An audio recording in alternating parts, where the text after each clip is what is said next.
So here we are once again, ladies and gentlemen, just proving to the world how woke the education system within this country really is. It gets ever so tiresome and ever so concerning. This time, it's a law lecturer from the Open University who has apparently been fired from her job because she questioned, which by the way, how dare she questioned a curriculum that would start to indoctrinate students into gender identity theory. Yeah, I can hear you all saying it right now. Somebody facing consequences for having a different thought and opinion. Well, tell me something new. Yeah, we've reached that point on this planet, haven't we, where just simply having a different thought and opinion is the biggest crime you could commit. And if you do express those different thoughts and opinions, you question something, well, what happens? You're banned from social media, in this case, fired from your job, or you could even get your bank account closed. And they go to these extremes because they want people to forcefully comply with everything and anything. You must go along with their worldviews or you will face the consequences. They think if they go about this way for the foreseeable future, everybody will just say yes sir, no sir, and some people do. But what we're seeing now is more and more people are standing up for themselves and saying enough is enough. They can keep on trying to take people's freedom of thought, freedom of speech, but it's not going to end in the way they think it's going to end. Now, this lady has been interviewed by GBNews as of last night, and we're going to be reacting to the interview. But before we get into it, I just want to read a little bit from this article that kind of just gives a little bit of context surrounding the whole situation. The Daily Mail go on to report, a law lecturer has been sacked after objecting to a curriculum that indoctrinated students into gender identity theory at Open University. Dr. Almut Gadow is seeking to raise £70,000 to cover her preliminary trial. She says her questions about the new curriculum were judged as misconduct. The law lecturer claims she was let go from the Open University after raising concerns about teaching gender identity theory. Almut Gadow, 43, says that she questioned curriculum requirements, including teaching diverse gender identities and encouraging students to use offenders' preferred pronouns. She maintains that her role was to present facts and says that she was sacked for questioning the need to indoctrinate students in gender identity theory after changes were made to the curriculum in the 2021-2022 academic year. Well, the woke universities strike again. You can't even question diverse gender identities without getting fired, and students using the preferred pronouns of offenders. It's not only offenders, it's everybody's, right? Everybody's preferred pronouns must be used because you must ignore your own eyes and your own ears. These are going to be the people going into the workforce in the next few years and the future generations, right? All of these people, students being brought up with these agendas are going into the workforce and are going to project that same worldview onto everybody else. And people really don't think things are going to get worse. It's going to get a lot worse before it gets any better. Now, I'm not going to sit here and talk about this article any longer because we have an interview to react to between the uni lecturer, or should I say ex-uni lecturer, and a GBNews presenter. All credit goes to GBNews for this one. This interview is around 7 minutes long, so it's 7 minutes of us taking a look at the madness taking over British universities today. I'm sure we're going to love it. Let's get into it. So, thanks so much for coming in, Almut. I know you've had a bit of a journey, but it's a really important case. Do you want to give us a quick summary of what happened? Well, like you say, I was sacked because I questioned requirements to inculcate my students with a gender identity belief as part of teaching criminal law. So, like in so many places around the beginning of the decade, you get this surge in sort of critical social justice all over the place. You get it at the Open University, which then translates into the fact that the EDI department decides that they want to modify all current curriculum, as they put it, to make it anti-racist and intersectional and decolonised and decarbonised and all the currently fashionable ideologies. This is what is going on in the universities today, okay? These courses are no longer about teaching students about the course they're on. They implement these woke narratives, these woke ideologies into them, and they're bringing up the next generation on these things. As I said earlier, right, these are the people, and later on in life as well, when the cycle continues, they're going to be going into the workforce and projecting these woke views onto everybody. And because also clearly they've been told, and it will be shown, that if anybody disagrees with you and your worldview, they're in the wrong and they must face consequences, and they will project that same behavior again onto everybody else. This sort of situation we're seeing with this teacher, which, as she says, she got fired for simply questioning the curriculum, will become more and more the norm, because this is how the next generation are being raised. Is it any wonder the world is the way it is right now when the education system is in this state? I don't think so. And of course these are politically contested ideas, but they were then to become the premise of all curriculum of everything we teach everywhere, where no longer a proposition to discuss, but a premise that you just take as read. Yeah.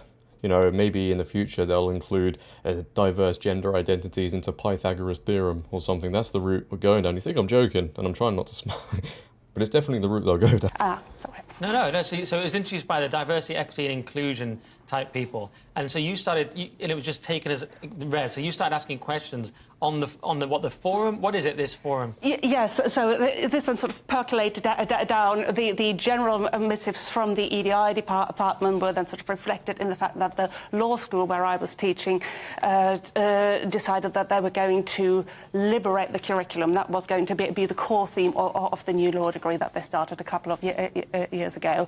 And liberate the curriculum.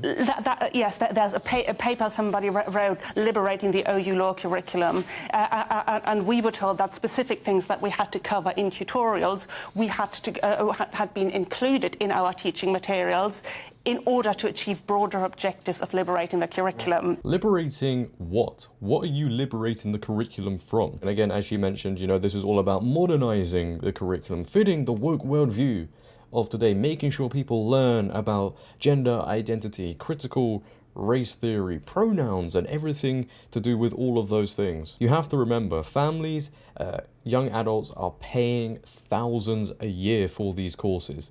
They are getting into debt for what they think is a degree, but by the time they come out of it, they've paid 30 grand and more to become a woke activist. They are paying thousands to be indoctrinated with all of these ideologies. It needs to stop. It sounds much like a liberation to the layman. It sounds like you're being told what to say.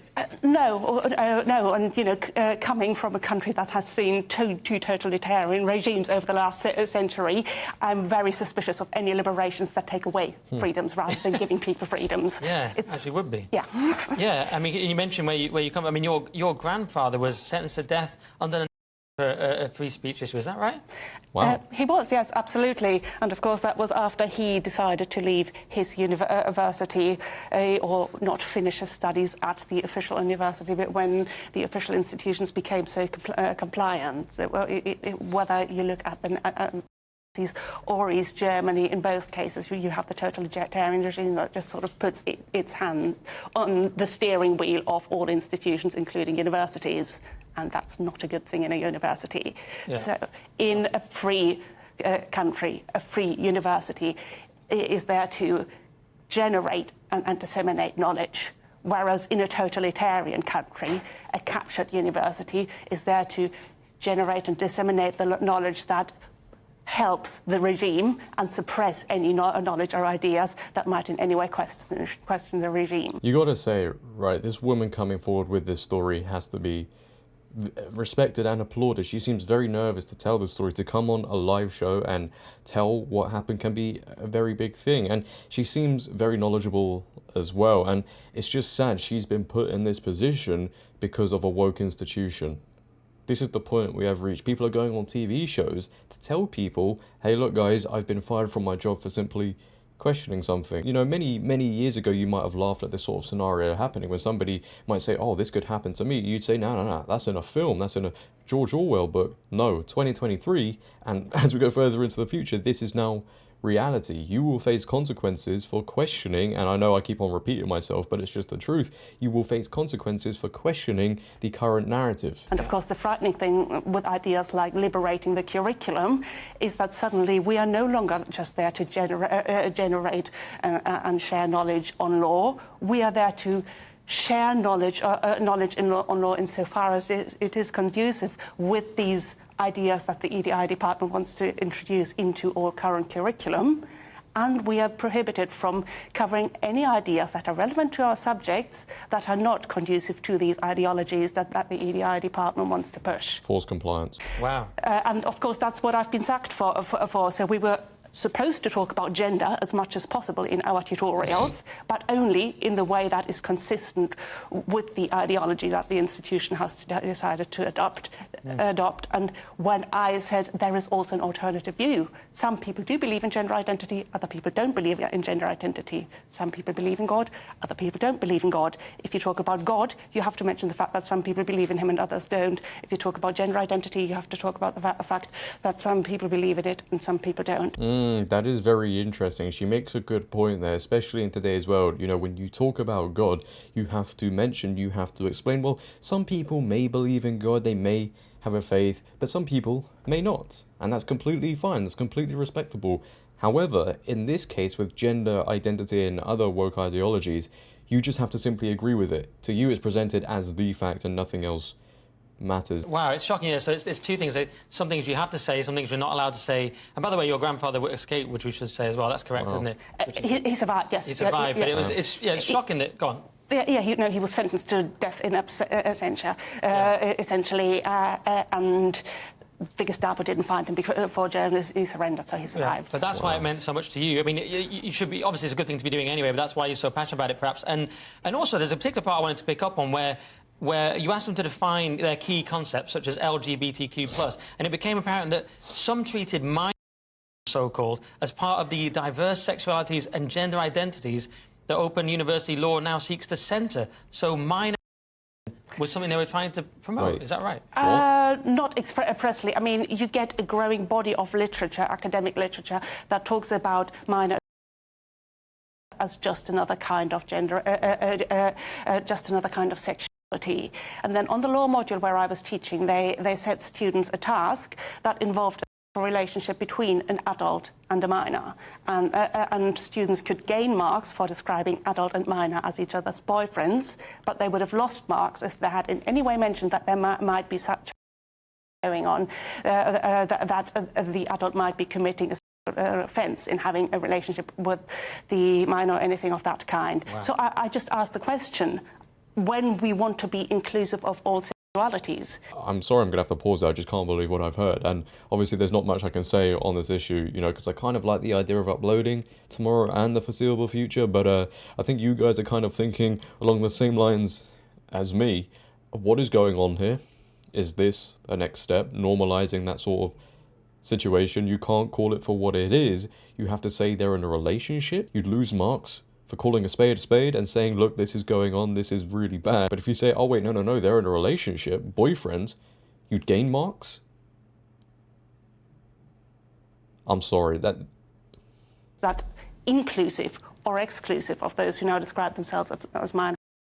Yeah. And management just weren't able to answer that question. And you ended up being dismissed, and that was back in November. And now you launched this case with the help of the Free Speech Union. So where are you at now with all this? Yeah, I mean the Free Speech Union have been absolutely amazing. I have to say, like, a lot of gender critical academics have had to turn to the Free Speech Union. I just want to pause again. The Free Speech Union do absolutely amazing work for anybody who really loses their job because they question, you know, gender identity, etc., etc. They really do help the individual get justice, compensation. When you really put it into perspective, that's how crazy and how backwards things are going. A free speech union is helping individuals because they questioned a woke narrative.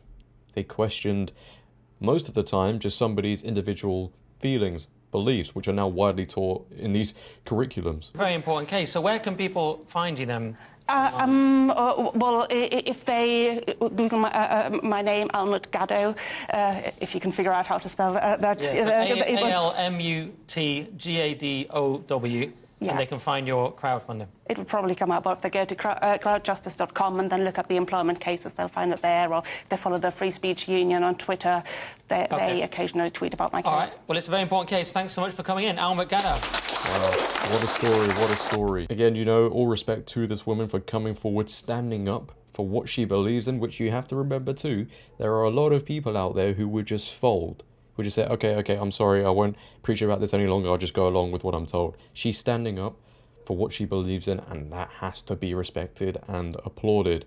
I hope she gets the justice she wants. I hope this university faces some sort of consequence. They won't.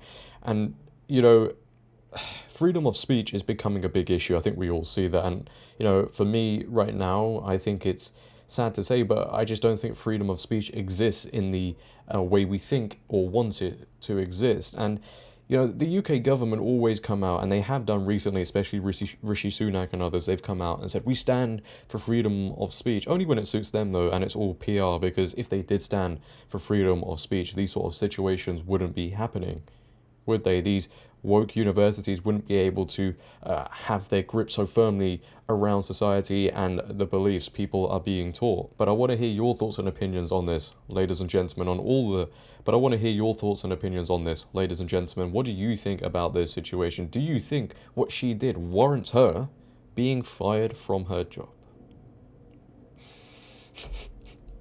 I'd love to know. If you have enjoyed today, please, from me, make sure to leave a like rating. If you're new, hit that subscribe button and turn on bell notifications so you never miss a video. But until next time, it has been your boy JD. Have a great day, stay safe, and I'm out.